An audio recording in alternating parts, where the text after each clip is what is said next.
It's a routine. Comfort. Yeah.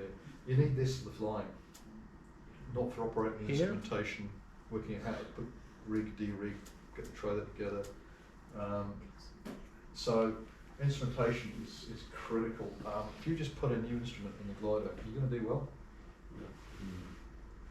I had enormous fun with Tim Bronte installing a brand new instrumentation system on a day we didn't fly, and he's wondering why I was helping him. Yeah. I was thinking, God, he's going to be having fun tomorrow. You have the best instruments that you can buy, but you can't fly with it because you haven't practiced. A simple, basic instrument you really, really understand is better than the best whiz-bang thing you've no idea how it works. Yeah. I think I'd probably still use an MNav quite effectively, and all it had was dead reckoning navigation. I think it was the only guy that actually understood how it worked in the club.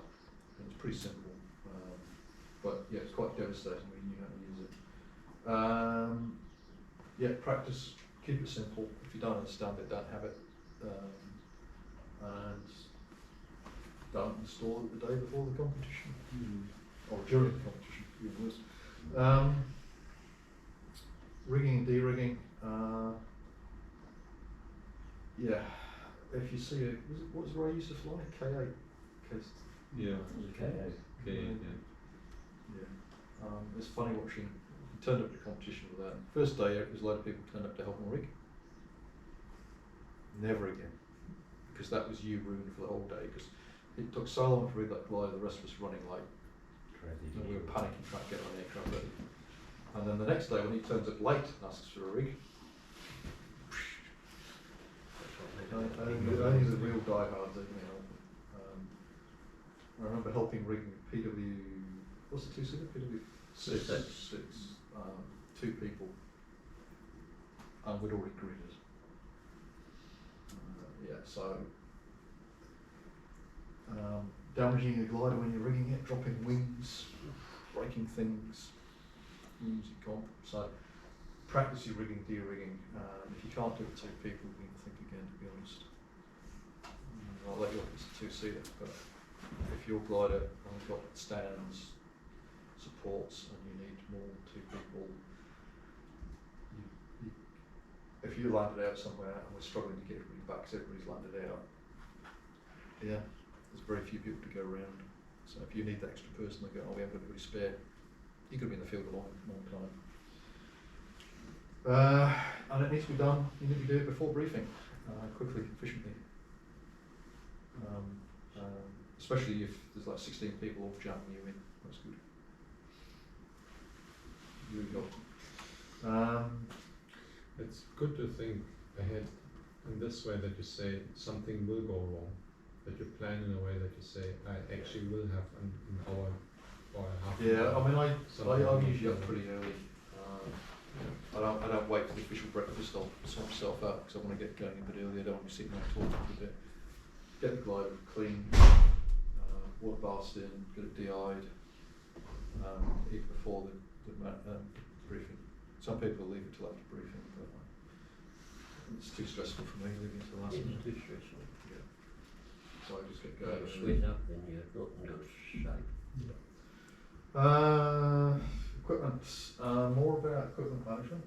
I tend to have a couple of boxes that everything goes in, bright coloured boxes that I can't leave lying around, or if I do leave lying around, somebody else notices for me.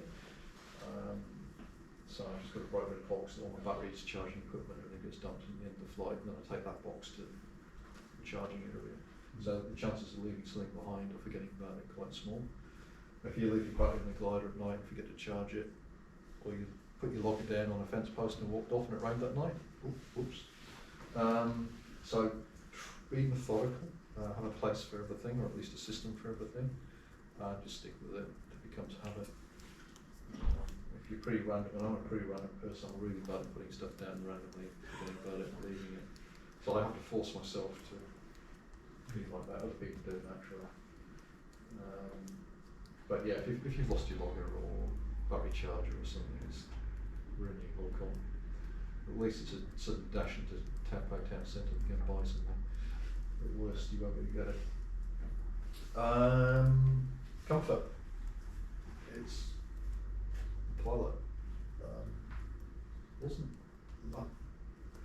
wasn't the last time I flipped my rod, I think it was the time before, I was bleeding by the end of the competition because the edge of my cockpit, fiberglass moulding, seat pan, glider's 50 plus years old now. I'd finally worn through the outer skin into the fiberglass, and I had fiberglass particles coming up on the side of the cockpit into my elbow. And I had, in the end it was strapped up.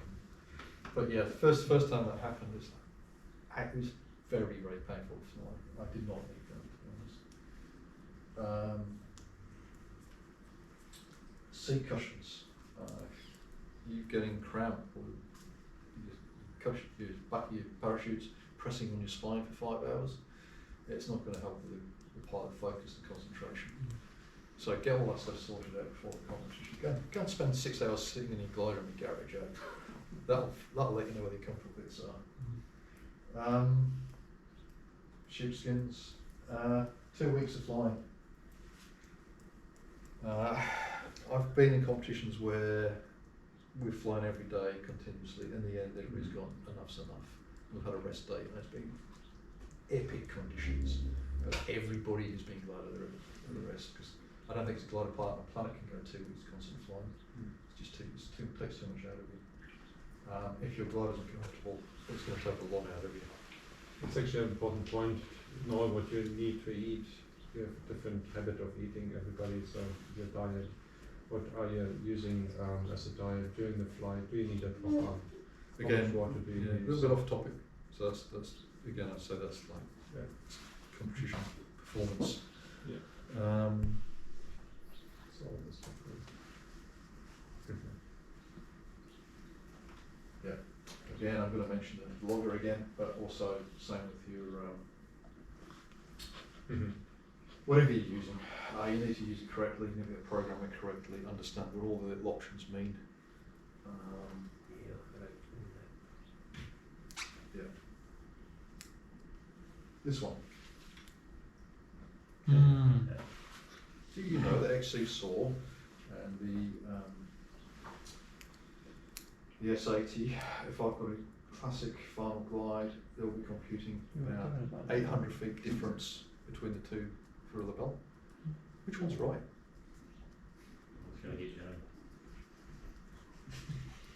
Do I take the most conservative one and spend an extra 10 minutes climbing in a 0.8 knot thermal? Use the ichrometer.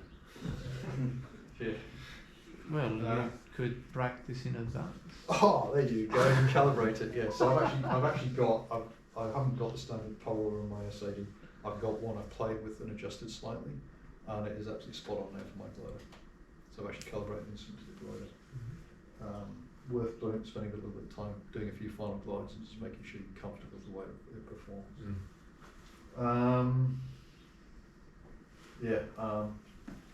I won't go through the manual, but yes, know your instruments and make sure you understand them.